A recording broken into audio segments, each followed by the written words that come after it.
Você mencionou como a Alemanha é diferente da França e do Reino Unido em termos de, você sabe, colonialismo e das experiências que tiveram antes.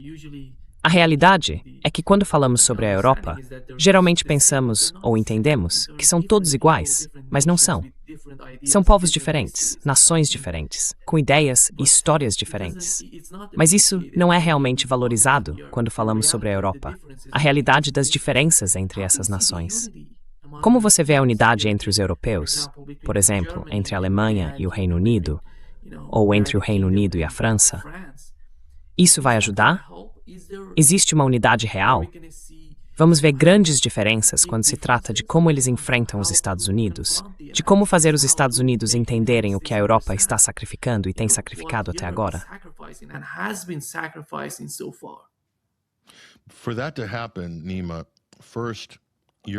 Para que isso aconteça, Nima, primeiro, os líderes europeus precisam ser honestos e admitir a verdade diante de seus povos. E não tenho certeza se eles estão prontos para fazer isso, porque isso exigiria bastante caráter, coragem e peso intelectual. Todas essas são qualidades que a atual liderança europeia não possui, pois há um nível de mediocridade que foi promovido durante essa era unipolar na Europa. Isso resultou, provavelmente, na liderança política mais vazia, despreparada e ridiculamente medíocre de todos os tempos, surgindo novamente sob o guarda-chuva dos Estados Unidos. Mas o motivo pelo qual isso é um problema para a Europa é que, à medida que a União Europeia avançou como um projeto político e ultrapassou a União Econômica, que fazia sentido para todos em termos de Schengen e do mercado comum, muita prosperidade surgiu disso. A lot of prosperity resulted in this. But then the problem is with the EU political union. Mas então o problema está na união política da UE. Você está vendo o extremo disso agora, com a Comissão Europeia sancionando pessoas por terem opiniões políticas ou por dizerem coisas que consideram erradas. Propaganda russa, como Jacques Baude, por exemplo, e outros, como Nathalie Yam, cujos casos você conhece. Esse é o extremo do projeto político europeu, que é bastante opressivo, de natureza soviética, até fascista. O problema é que, à medida que Bruxelas se harmonizou com a OTAN, os Estados-membros foram perdendo lenta e gradualmente sua política externa independente.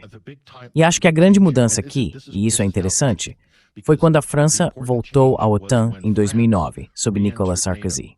In 2009, with Nicolas Sarkozy. Eu acredito que isso foi feito em preparação para a derrubada da Líbia, operação na qual a França assumiu a liderança. Na minha opinião, a OTAN não teria conseguido fazer isso sem os franceses. Havia muito apoio na Europa, além dos jogos militares e políticos que ocorriam entre a França e a Líbia antes disso. Então essa foi uma grande mudança. A França tinha uma política externa independente. Estava fora da OTAN até 2009. E agora podemos ver que foi lançada uma petição por uma deputada francesa nesta semana, pedindo que a França se retire do comando central da OTAN. Trata-se de Clémence Guettet, uma deputada francesa, que apresentou a petição nesta semana. Pode ser que isso ainda não resulte em nada significativo, mas algo assim seria impensável há apenas 6 meses ou 1 ano. E agora aqui está.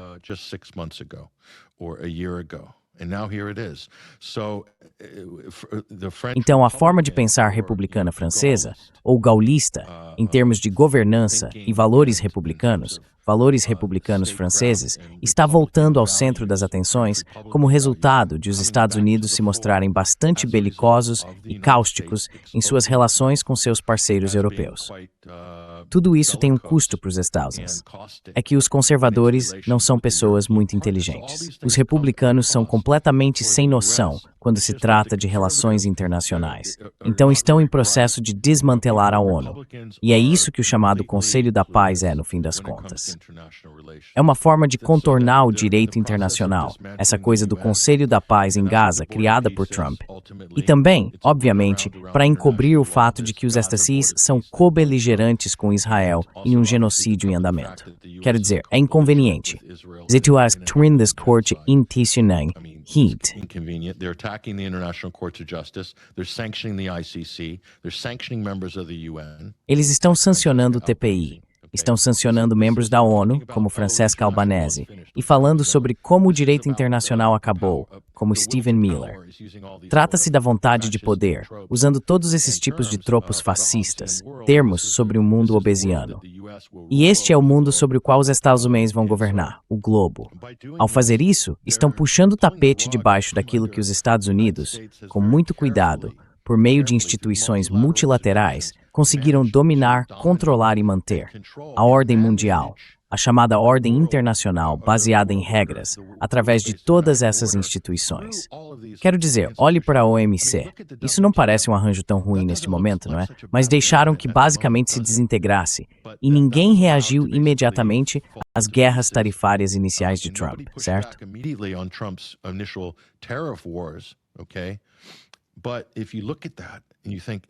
Mas se você olhar para isso e pensar, está criando caos, incerteza no mercado, está criando estagflação para vários países que estão do lado errado dessas guerras tarifárias.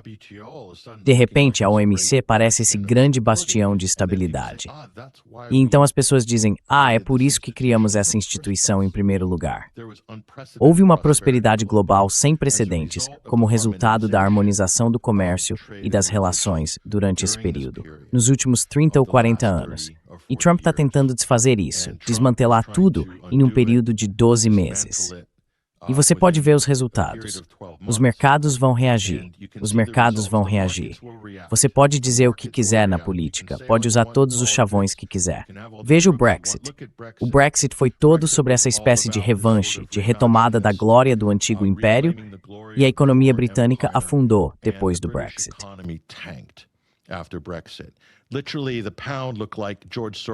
Literalmente, a Libra parecia como se George Soros a tivesse atacado por anos a fio. Quero dizer, esse é o tipo de coisa que acontece com países do terceiro mundo. Ver sua moeda cair 10% da noite para o dia, e o seu setor de PMEs, pequenas e médias empresas, ser dizimado de uma hora para outra. E enquanto isso, tudo o que resta às pessoas é hastear a Union Jack britânica ou a Cruz de São Jorge, porque é só isso que sobrou, os boomers hasteando essas bandeiras. É a mesma coisa na Europa. Eles estão hasteando a velha bandeira da hegemonia e da dominação europeia dos últimos 1000 anos. O problema é que metade do mundo já seguiu em frente.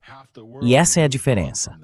A Europa está em uma posição privilegiada, Nima, neste momento, para resolver todos os seus problemas com os Estados Unidos, se quiser.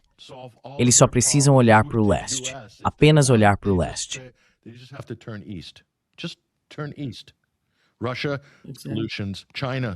Rússia, soluções. China, soluções. E nesse ponto, eles realmente poderiam dizer a Trump e aos Estados Unidos para ficarem de fora. Seria literalmente assim. Mas eles estão tão entrelaçados em muitas dessas agendas e arranjos que acabaram sendo contraproducentes para a Europa. Então acho que vai levar muito tempo para que consigam desfazer tudo, se houver vontade política para desfazer completamente. Isso inclui todas as manipulações e enganos da política externa e a relação com Israel que está toda envolvida nisso. É uma agenda liderada pelos Estados. E os europeus, se forem espertos o suficiente para não brigarem entre si como tradicionalmente fazem, poderiam encontrar uma saída e prosperar, mesmo não sendo uma potência manufatureira. Mas, sinceramente, o que aconteceu na Alemanha, na minha opinião, é realmente devastador para a Europa.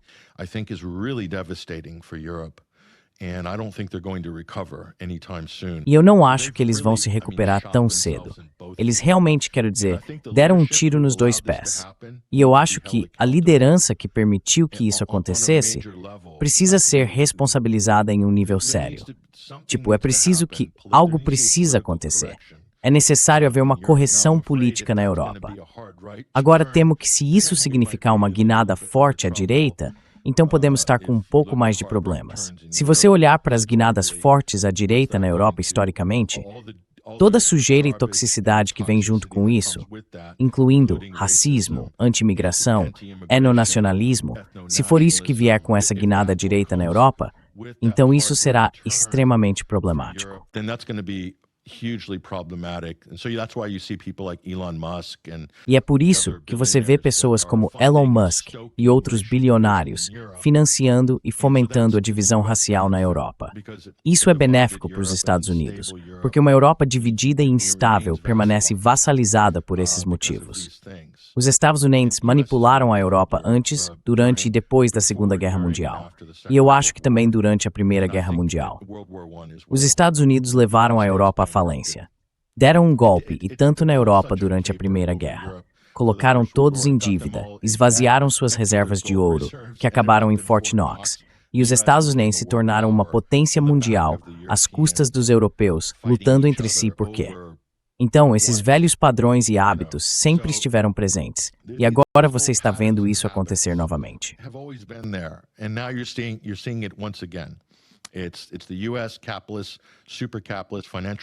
É a classe financeira capitalista, supercapitalista dos Estados Unidos, ainda querendo explorar a Europa, e os europeus sendo tão estúpidos e tão obcecados com seu legado mesquinho, suas velhas disputas étnicas entre a Europa Ocidental e a Europa Oriental, entre o Sacro Império Romano e o Oriente Bizantino cristão ortodoxo. Dá para ver que essas fissuras ainda estão lá. E os Estados Unidos se tornaram tão hábeis, como os britânicos foram por tantos anos, em explorar essas diferenças. Os Estados Unidos acham que ainda podem jogar esse jogo e, ao fazê-lo, manter seu império global. Mas às custas das pessoas que afirmam ser seus irmãos, que são, você sabe, a Europa, ou a Europa branca, ou como quer que se queira categorizar isso. Mas agora dá para ver as feridas abertas, se abrindo novamente. Então a Europa vai decidir se vai seguir um novo caminho construtivo ou recair em velhos hábitos. Veremos.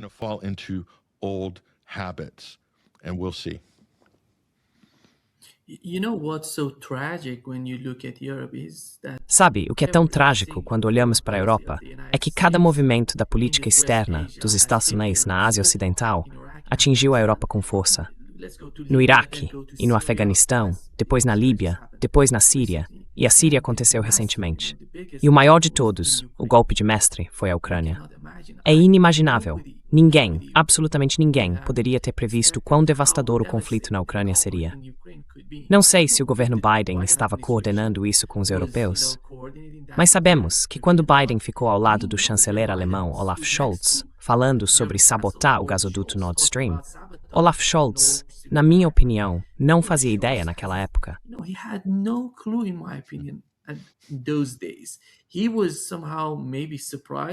Ele talvez tenha ficado um pouco surpreso. Ele não reagiu ao que Joe Biden disse. Mas a Alemanha acabou, de certa forma, sendo pega no meio de algo prestes a acontecer.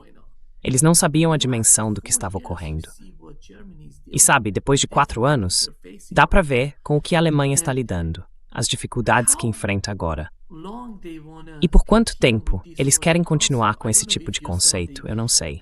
Você viu aquela mensagem privada do Macron dizendo: estamos todos empenhados no caso do Irã. Vamos atrás do Irã, mas simplesmente ignorar o caso da Groenlândia. É a mesma estratégia fracassada por parte dos europeus. Eles não querem entender. Não querem aprender com o que aconteceu até agora.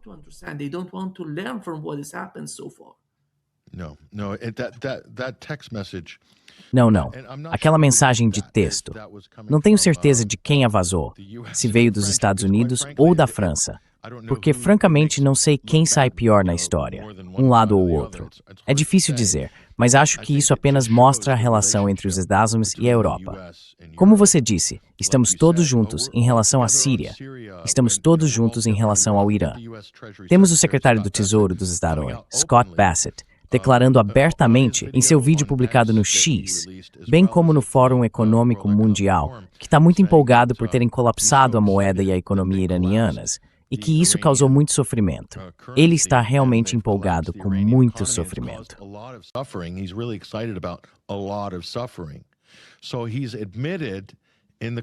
Então ele admitiu, de uma forma meio imprudente e desajeitada, que as sanções não têm o objetivo de mudar o comportamento dos governos. Elas servem para punir o povo. Do ponto de vista dos Estados Unidos e da Europa, elas são uma forma de punição coletiva, E ao fazer isso, existe essa ideia delirante de que isso de alguma forma vai mudar o comportamento do chamado regime.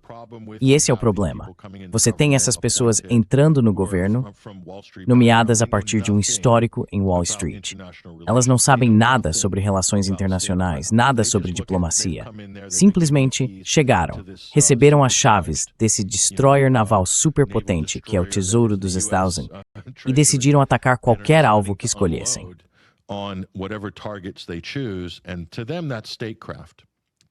E para eles, isso é diplomacia. Para eles, isso é diplomacia. Mas o que estão fazendo é inadvertidamente deslegitimar as ferramentas de guerra econômica que vêm utilizando há décadas, na verdade. Então, em relação aos europeus, e você sabe, aos Olaf Scholzes do mundo, novamente, essas são pessoas de qualquer profissão ou pequenas cidades da Europa, de algum canto esquecido de uma província alemã, de repente, estão no palco mundial. Estão ao lado do presidente dos Estados Unidos. Eles próprios não têm nenhuma gravidade, nenhum entendimento de assuntos internacionais. E estão realmente à mercê dos Estados Unidos, que é um ator estatal muito mais astuto e ardiloso.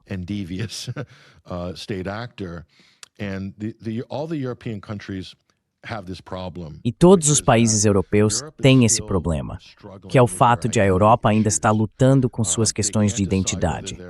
Eles não conseguem decidir se são uma Europa unida, não conseguem decidir se a União Europeia é um superestado ou se vai ser um arranjo federal, um que preserve os direitos ou a soberania dos Estados-membros individuais. É muito difícil ter as duas coisas. Quero dizer, já é difícil, como se pode ver nos Estados Unidos. Veja como Trump está atacando o estado de Minnesota ao enviar 3.000 soldados paramilitares mascarados chamados ICE para ir aterrorizar os moradores de Minneapolis a fim de fazer uma demonstração política de força. Então, os estados agora se sentem enfraquecidos.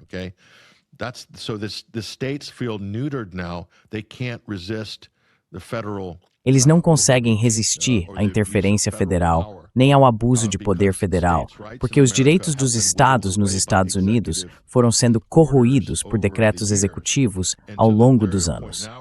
Então, agora chegaram a um ponto em que estão completamente imobilizados. Isso inclui a forma como a mídia está noticiando o assunto em nível nacional e assim por diante. A Europa tem o mesmo problema, e isso sempre será um problema para a União Europeia, porque há, fundamentalmente, algumas dezenas de países europeus completamente diferentes, com idiomas diferentes na maioria dos casos, histórias diferentes, contextos culturais diferentes. E eles foram forçados a se encaixar nesse molde da OTAN, por assim dizer.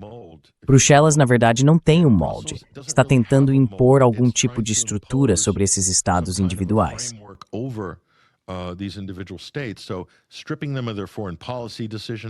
Então, tirando deles a capacidade de tomar decisões de política externa e tirando deles a capacidade de tomar decisões comerciais e econômicas.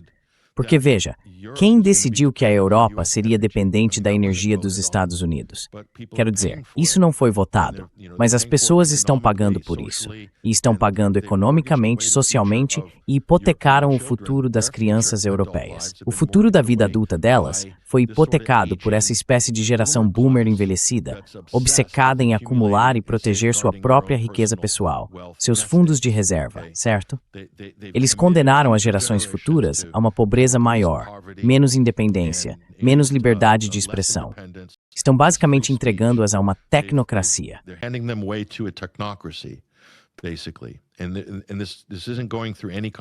E isso não está passando por nenhum tipo de processo democrático. Talvez seja mais parecido com uma tomada corporativa dos Estados Unidos em termos de Big Tech e dados. Quero dizer, quem está comandando toda essa nova tecnocracia? São empresas americanas, em sua maioria, fornecendo o poder de nuvem e a IA, Palantir, Amazon Web Services. Todas essas empresas sediadas nos Estados Unidos estão no controle. A Europa não será dona dos próprios dados em 5 anos. E se você não é dono dos seus próprios dados, você não é soberano, porque essa é a nova questão. Soberania de dados é igual a soberania energética nos próximos 5 a 10 anos. Então, esses líderes europeus estão voltando à sua pergunta original, Nima, e eu vou encerrar por aqui. Back to your original question, Nima, and I'll round this out. Europe has always struggled A Europa sempre enfrentou dificuldades após a Segunda Guerra Mundial. Talvez isso tenha ocorrido por causa da Guerra Fria, talvez por causa da dominância dos Estados Unidos, mas eles têm lutado, tanto como estados individuais quanto como um todo, com sua razão de ser. Eles acharam que a tinham com o mercado comum, usando-o como uma ferramenta coletiva, e com a OTAN como um instrumento coletivo de dissuasão, um futuro utópico e pró-democracia, no qual se expandiriam, avançariam para o leste, para o sul, e exigiriam que todos se conformassem aos seus valores liberais europeus. E parte disso eu acredito nisso. Isso me torna um bom cidadão. Eu acredito que a Rússia realizou uma invasão em larga escala e sem provocação da Ucrânia. Devemos proteger Zelensky.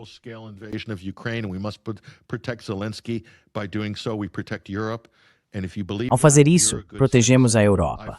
E se você acredita nisso, é um bom cidadão. Eu tremulo minha bandeira da Ucrânia em frente ao meu escritório, na Europa, na prefeitura da minha cidade, no meu vilarejo, na minha aldeia. Somos boas pessoas, especialmente em um país como a Alemanha. Eles exageram, tentando espiar sua história sombria da Alemanha nazista e todos os seus pecados passados. Agora isso se tornou tão distorcido e tão depravado que eles estão dispostos a fazer isso até o último ucraniano.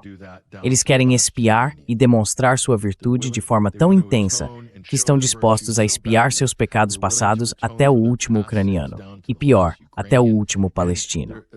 É aí que a Alemanha chegou, em sua mentalidade. That's where Germany has gone in their mind. E isso eu acho, uma espécie de defeito mental coletivo em um país como a Alemanha.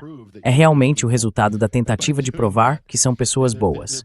E ao fazer isso, estão atacando manifestantes na Alemanha, pessoas que protestam pelos palestinos, pedindo o fim do genocídio de Israel. Elas estão sendo espancadas nas ruas da Alemanha. E isso é novamente a supercompensação da Alemanha. Ao fazer isso, tornam-se os autoritários que já foram. Isso mostra que, se você não tem princípios em política externa e deixa a propaganda dominar o consenso nacional, propaganda liderada pelos Estados Unidos, pela CIA, pela OTAN e por Israel, é isso que acontece.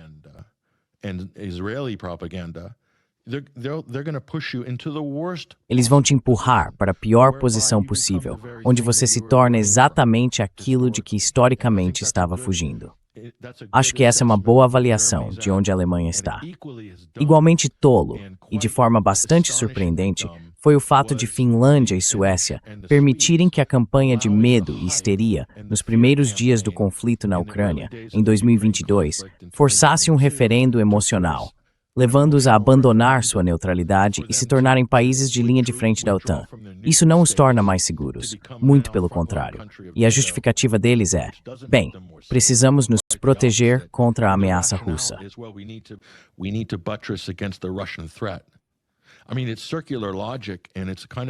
Quer dizer, é uma lógica circular. E é meio que um vírus mental, por assim dizer. Realmente impulsionado por propaganda. Estamos falando de propaganda internacional, mídia, narrativas políticas e muita diplomacia autoritária por parte dos americanos, dos britânicos e de Bruxelas. E eles estão realmente em melhor situação. Quero dizer, a Finlândia, sinceramente, vocês estavam em melhor situação como um país neutro, reconhecido com status de neutralidade e boas relações com a Rússia, relações relativamente boas. E agora olhem para isso. O atual líder da Finlândia está dizendo algo como: vamos adquirir mais F-35, vamos ter a maior força aérea da Europa, e a Rússia não vai se meter conosco. Air Force in Europe and Russia's not going to mess with us. Let me tell you, Russia could obliterate every. Deixe-me te dizer, a Rússia poderia obliterar tudo o que a Finlândia tem em termos de ativos militares em, provavelmente o quê? 48 horas. Acabou. Tudo o que eles construíram poderia ser destruído se fosse usado como uma arma contra a Rússia. Essa é a realidade. Os russos sabem disso, e acho que no fundo, muitos finlandeses também sabem. Mas no nível de liderança, tudo gira em torno de impulsionar o quineísmo militar e as políticas que o sustentam, porque eles não têm mais nada em termos de ideias para o futuro da Europa. Quero dizer, este é um ponto historicamente baixo para a Europa, e isso pode acabar levando à dissolução da OTAN e provavelmente à fragmentação permanente da União Europeia, como a conhecemos.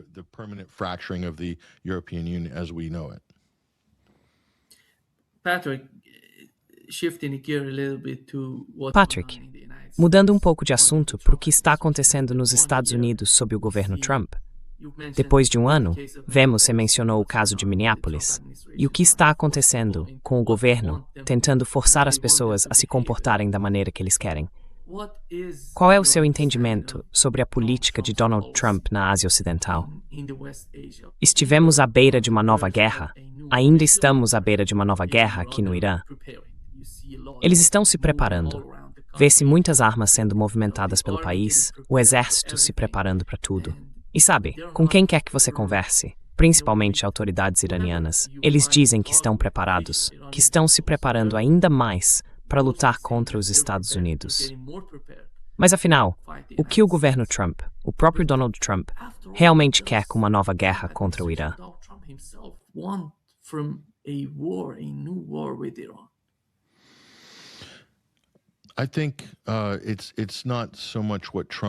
Acho que não se trata tanto do que Trump quer, e sim do que Israel quer. Donald Trump, ou melhor, os Estados Unidos, não tem, no que diz respeito ao Oriente Médio, uma política externa independente. A Casa Branca está sob o controle de um governo estrangeiro.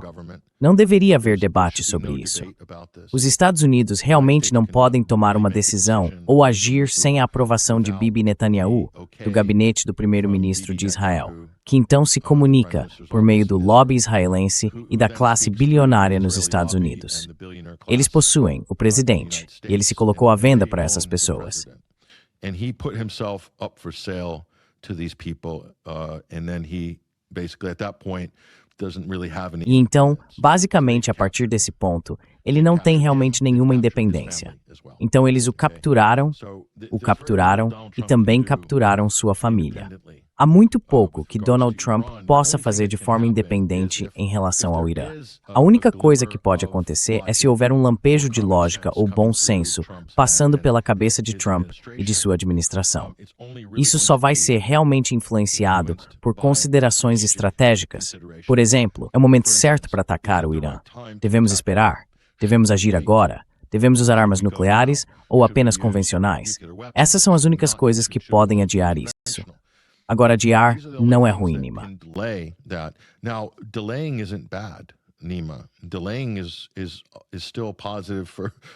Adiar ainda é algo positivo para, eu acho, todo mundo no mundo, porque quando você adia uma agenda, isso significa que precisa recalibrá-la. As coisas mudam nesse meio tempo, daqui para frente. E as realidades políticas podem mudar nos Estados Unidos, assim como podem mudar em Israel. Portanto, Israel e os Estados Unidos não estão imunes às realidades políticas internas. Assim como a pressão que exercem sobre o Irã cria tensões dentro da sociedade iraniana e de sua economia política. O mesmo vale para o efeito bumerangue das ações dos Estados Unidos e de Israel. Mas no que diz respeito aos Estados, acho que isso já foi decidido.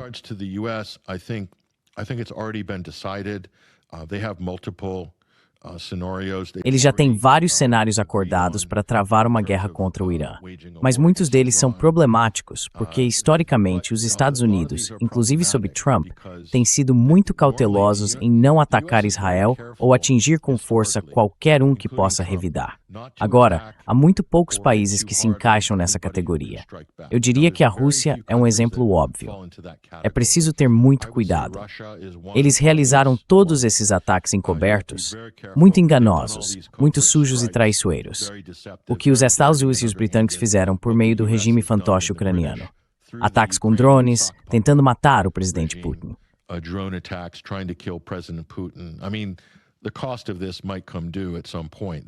Quer dizer, o custo disso pode chegar em algum momento.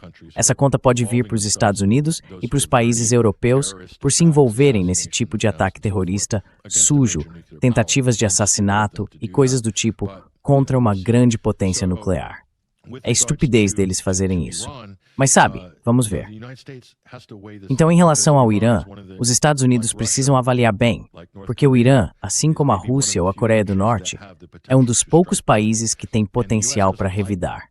E os Estados Unidos não gostam de bombardear ou atacar com força quem pode revidar, porque não conseguem lidar com isso. Os Estados Unidos, com todo o seu poder, têm um público tão sensível, tão vulnerável e tão inseguro em seu patriotismo, que se alguns soldados americanos aparecem mortos na TV, o país literalmente entra em colapso.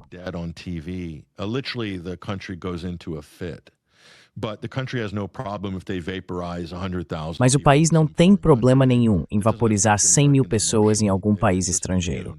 Isso não afeta emocionalmente os americanos, eles simplesmente são imunes.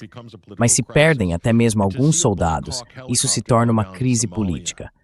Ver um helicóptero Black Hawk cair na Somália foi um evento extremamente traumático.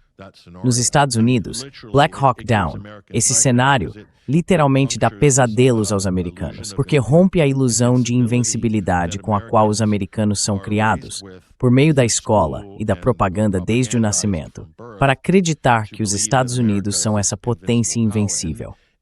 E são, de certo modo, mas não dá para, em comparação com outros países, relativamente, pode parecer invencível. Mas só é possível sustentar essa ideia junto com a noção de que os Estados Unidos são uma força do bem no mundo, entende?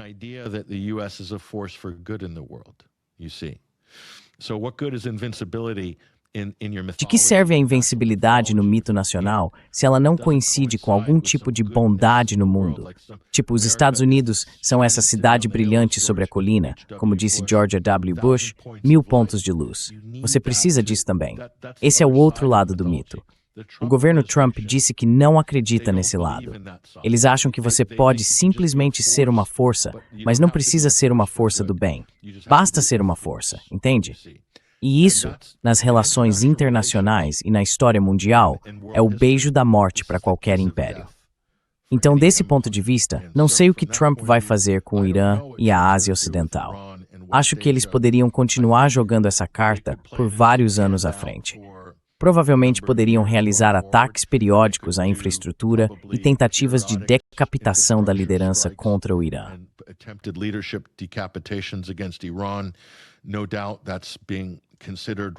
Não há dúvida de que isso está sendo considerado neste momento. Isso pode acontecer em dias ou semanas, como você sabe. Mas seria uma série de ataques ao longo de anos, talvez 1, 2 ou 3.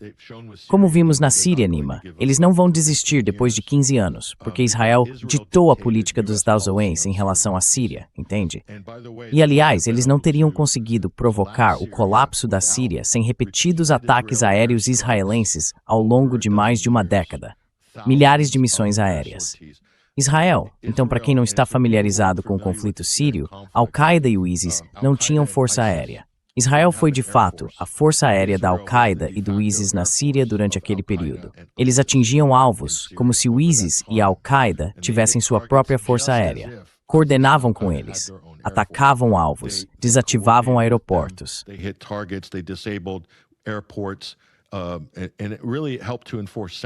E isso realmente ajudou a aplicar as sanções também. Obviamente, ao não permitir a entrada de mercadorias, controlando as fronteiras.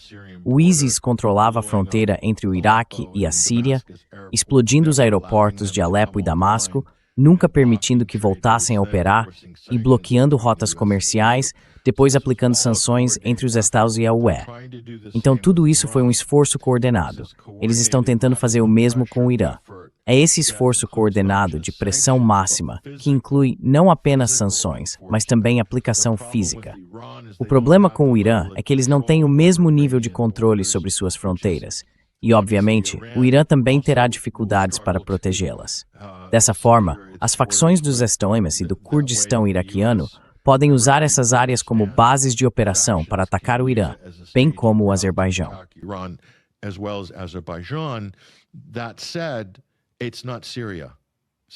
Dito isso, não é a Síria. A Síria está muito contida. Eles conseguiram sufocá-la, asfixiar a Síria, realmente punir o povo, criar fome, roubar seu petróleo, roubar sua produção agrícola, cortar sua energia e eletricidade. Eles conseguiram fazer isso com a Síria. Eles não podem fazer isso com o Irã. Então essa não será uma tarefa fácil. O Irã não é Gaza. E acho que isso começa a pesar na mente dos planejadores de guerra nos Estados Unidos, que, na minha opinião, têm estado bastante eufóricos com esse tipo de onda de dopamina ao assistir à carnificina em Gaza, o que tem empolgado muitas pessoas na América. E não digo isso levianamente. Digo isso com grande horror e grande reserva. I say that with great horror and great reservation. The amount of Republicans and Christians. O número de republicanos e sionistas cristãos que têm demonstrado empolgação e euforia visíveis com o massacre em Gaza é perturbador em um nível humano. Eles também estão muito animados com os massacres na Síria. Eles adoram a violência sectária, porque, ao que parece, desenvolveram um ódio inerente aos árabes.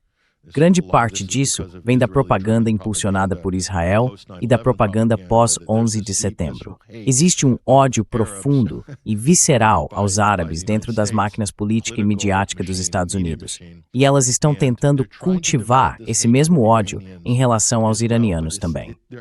Mas estão tendo dificuldade em fazer o mesmo sistema de propaganda funcionar. E o Irã tem confundido o Ocidente em tantos momentos diferentes e os surpreendido.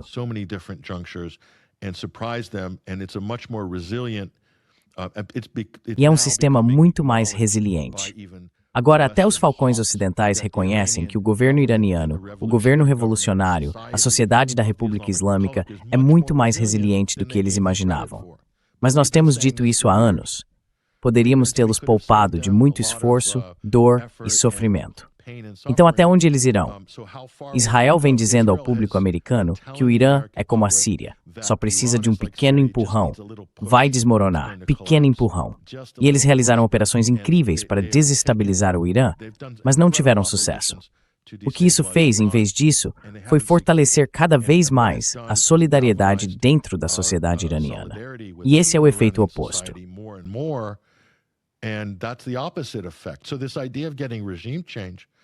Então, essa ideia de promover uma mudança de regime, eles estão indo na direção errada com isso, porque acham que os americanos... Última coisa que vou dizer, Nima. Os americanos gostam de recorrer a modelos prontos. Eles têm modelos históricos. É como se dissessem, nós levamos a União Soviética à falência numa corrida armamentista e vencemos a Guerra Fria. E eles adoram isso. Então, geopoliticamente, querem transferir essa lógica para as sanções contra a Rússia depois que a guerra na Ucrânia começou. Eles estavam fazendo cena no Congresso, senadores, todo mundo na mídia. Vamos levar os russos à falência e vamos fazê-los pagar caro. E o Putin vai cair. Vladimir Putin está se escondendo. Ele tem câncer, tem isso, tem aquilo.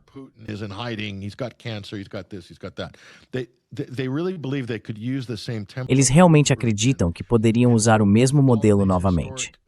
Com todos esses eventos históricos, eles acreditam que as forças aliadas quebraram a espinha dorsal da máquina de guerra nazista, o que é totalmente falso. Foi o Exército Vermelho que fez isso. O Exército Vermelho já estava praticamente em Berlim quando o dia D aconteceu. Então a guerra já estava decidida. Mas, na mente americana, europeia e britânica, o público e os políticos influenciados pela propaganda acreditam que as forças aliadas deram o golpe final nos nazistas, o que não é verdade.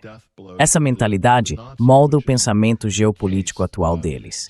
Por isso, ignoram a Frente Oriental historicamente. E veja o que está acontecendo agora na Frente Oriental.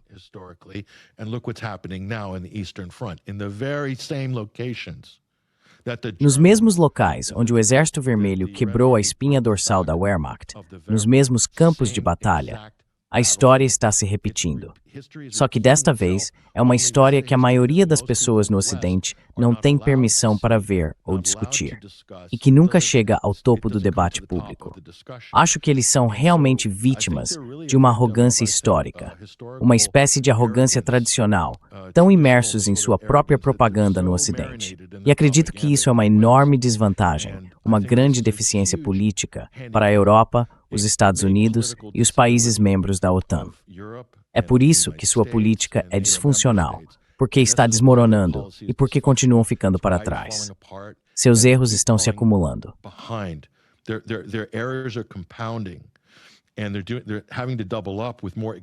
E eles estão tendo que redobrar a aposta com posições e medidas mais extremas para sustentar o que é na prática uma visão fundamentalmente falha sobre o seu lugar na história, o seu papel no momento presente e o que realmente está acontecendo. Eles também estão desconsiderando e rejeitando a soberania russa e iraniana, ou a inovação e as capacidades do Irã e da Rússia. Ignoraram tudo isso completamente, porque, mais uma vez, as pessoas no Ocidente são fortemente influenciadas por propaganda voltada a autoengrandecimento, acreditando serem os hegemons culturais e civilizacionais. E isso orienta seu modo de pensar.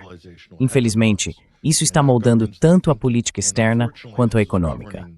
Acho que é um grande erro por parte do Ocidente não reconhecer as realidades do mundo atual em transformação. Of the changing present day world.